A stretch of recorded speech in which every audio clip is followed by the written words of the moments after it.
जब मैं छोटा था, मैंने एक बार अपने दोस्त टाइलर के साथ एक अबैंडन्ड घर का पता लगाया।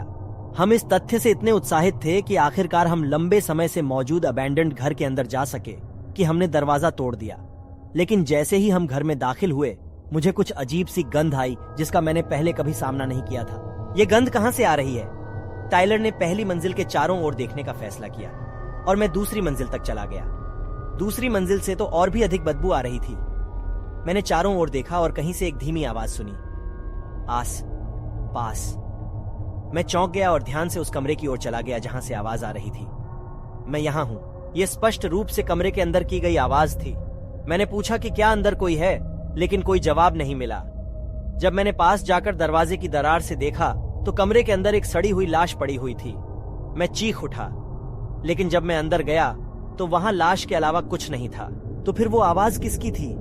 अचानक मुर्दे ने आंखें खोली और कहा, मैं जीना चाहता हूं। मुझे ऐसा लगा जैसे मेरा दिल रुक गया हो। ये कोई लाश नहीं थी, लेकिन मुझे इस पर विश्वास नहीं हो रहा था। उसका मांस सड़ रहा था, लेकिन वह झूठ कैसे बोल सकता है? फिर वह अचानक मुझ पर कूद पड़ा और मेरा गला दबा दिया। मैं घबरा गया और उसे दूर धकेल दिया और वह गुड़िया की तरह सिर के बल फर्श पर गिर गया। मैं भाग गया और जोर जोर से चिल्लाकर टाइलर को बुलाया।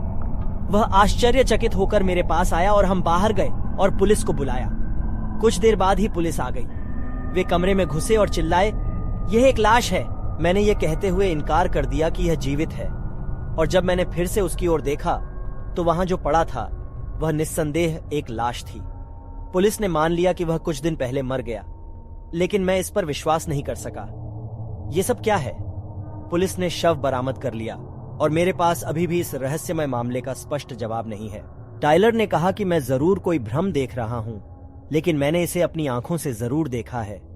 उसकी आंखें जो सीधे मुझे देखती थीं, उसकी शोक भरी आवाज, और यहां तक कि जब वह मेरे करीब आता था तो वह गंध जो मेरी नाक में घुस जाती थी, ये सभी मेरी स्मृति में स्पष्ट रूप से अंकित हैं। उसके हिलने पर धूल उड़ गई, और जब उसने मेरी गर्दन को छुआ तो उसके हाथों की बनावट खुरदरी थी।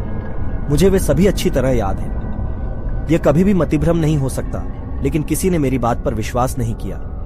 आखिरकार मैं निराशा के साथ घर वापस आ गया और उस दिन जो कुछ हुआ था उसे भूलने का फैसला किया। और उस रात जब मैंने नहाते समय शीशे में देखा तो मैं डर गया।